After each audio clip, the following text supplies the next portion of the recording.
Сәлем баршаңызға достар, сіздермен Перизат. Бүгін сіздерге өзімнің палау жасау әдісімен бөлісетін боламын. Ең әуелі қажетті азық-түліктердің барлығын ашып, дайындап, турап аламыз. Құрамын описание бөлімінде қалдырамын.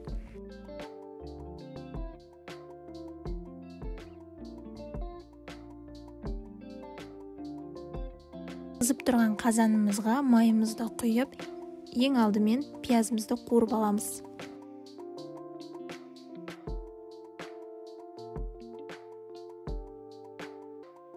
Пияз осылай сәл қызарды деген кезде 2 шай қасық қант қосамыз.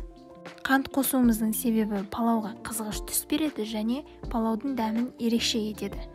Пиязымыз осылай қызарған кезде етімізді саламыз. Мен сиыр етін пайдаландым және осылай бүтін-бүтіндей салдым. Екі жағын қызартып қуырып аламыз. Және пияздың қатты қап-қара болып күйіп